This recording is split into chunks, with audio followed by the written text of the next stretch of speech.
The Honourable Member for Calgary Forest Lawn. Years of failed Liberal NDP policies, this finance minister experiences inflation much different than everyday Canadians. Her enormous inflationary deficits led to 40-year highs in inflation that caused the Bank of Interest rates to go up more than ever in history, and they're just not worth the cost.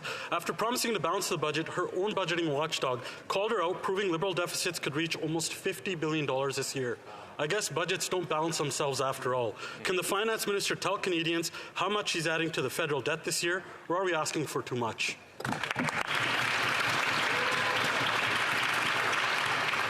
L'honorable vice-premier ministre et ministre des Finances. Mr. Speaker, our government will provide an update on the fiscal picture, both expenses and revenues, in the fall economic update in due course. But let me be clear, Mr. Speaker, because I do not want Canadians to be misled by alarmist, partisan talking points from the opposition. The reality, Mr. Speaker, is that Canada's position is fiscally responsible. We have the lowest debt and deficit in the G7, and our AAA rating has been reaffirmed by our ratings agencies. The Honourable Member for Calgary Forest Lawn. The finance minister is known for speeding up just for the wrong reasons. By adding more debt than every government before them combined, she put the pedal to the metal on her deficits and revved up inflation. And unlike an Alberta highway, the consequences of her spending isn't just a speeding ticket. It's a bigger deficit, higher inflation that led to higher interest rates, putting Canada most at risk in the G7 for a mortgage default crisis. After 8 years, they're definitely not worth the cost. Is the finance minister going to blow through her budget deficit projections again by more than $6 billion? Yes or no?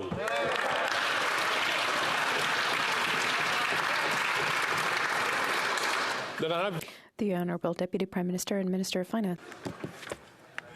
Mr. Speaker, our government will provide an update on our fiscal position, on expenses, and on revenues in the fall economic update in due course this fall. But I do want to be very, very clear on Canada's fiscal position. I was at the IMF World Bank Finance Ministers meeting just last week, and that is where it was so clear that Canada has the lowest deficit, the lowest debt to GDP ratio in the G7. Our position is enviable, Mr. Speaker. The Honourable Member for Simcoe North. Mr. Speaker, it's nice to welcome back the Finance Minister. I was beginning to think that she forgot the address of this location. After 8 years, Canadians are realizing that this government's not worth the cost. Canadians are struggling, and this government continues to increase its deficits and inflation. Everyone now agrees that deficits increase interest rates. So will the Finance Minister finally confirm for Canadians that she'll balance the budget so that interest rates can come down and Canadians can keep their homes?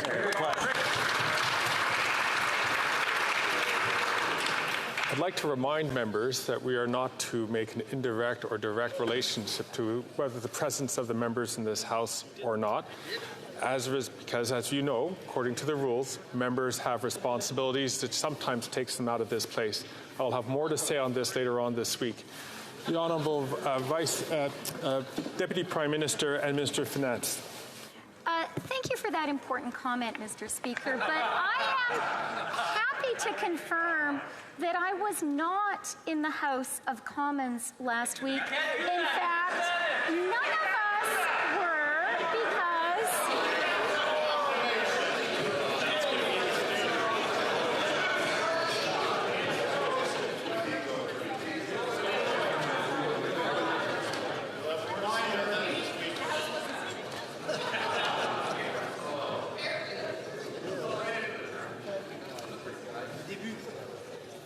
the Deputy Prime Minister has 20 seconds left on her clock. last week was, of course, a constituency week. And I was proud to be able to do my job at the IMF World Bank Finance Ministers meeting, in particular because the G7 finance ministers affirmed our shared condemnation of Hamas and shared support for the State of Israel. The first time G7 ministers had met in person, Canada was at the table.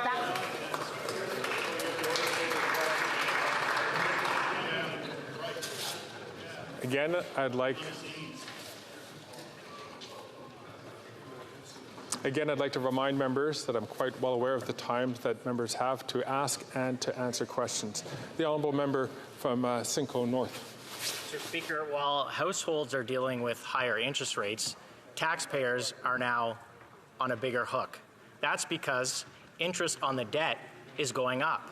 The government projected just a few months ago that it'll spend $44 billion on debt servicing costs this year, but that assumed that interest rates would go down.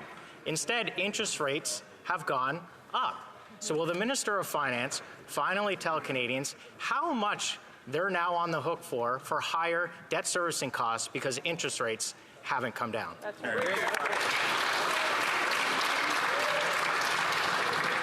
Then I have Vice Premier Ministre. The Honourable Deputy Prime Minister and Minister of Finance. Mr. Speaker, our government will state Canada's fiscal position, revenues, costs clearly in the fall economic statement in due course this fall.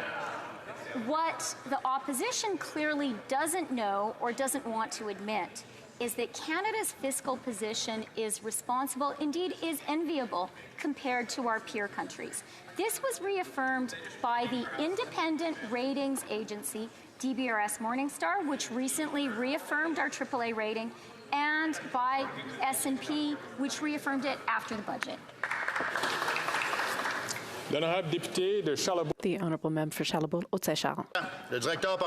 Mr. Speaker, the Parliamentary Budget Officer is expecting for the federal deficit to hit 46 billion next year. That's 16% higher than the original Liberal government projections. Interest rates are unlikely to go down before April of next year. During a housing crisis, that's a disaster. Can the Minister of Finance confirm that we're going to be paying $6 billion more in interest next year? The Honourable Deputy Prime Minister and Minister of Finance. Merci, Monsieur le Président. Thank you, Mr. Speaker. Our government will confirm budget numbers in the fall economic update.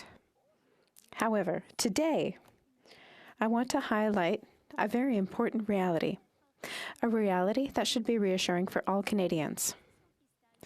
Canada's fiscal outlook is very strong.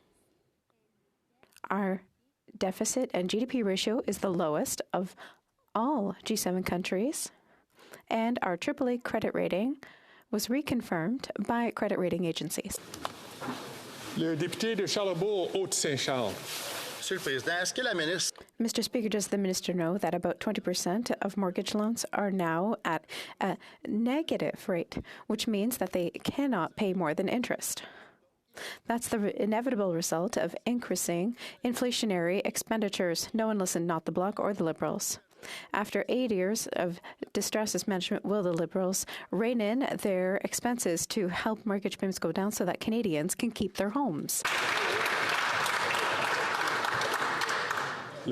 The Honourable Minister of Housing. Speaker, I thank the Honourable Member for the question, but it's confusing to me that he would pose such a question when he has a plan that's actually going to increase the cost of building homes and increase the cost of Canadians for living in them. His plan literally is to add taxes to home building in this country and to cut funding that's going to build more homes for Canadians. Mr. Speaker, over the course of our time in this House over the last number of years, we have repeatedly put measures on the floor that are going to help improve the affordability of housing in this country. Time and time again, that member has voted against them. Thank you so much.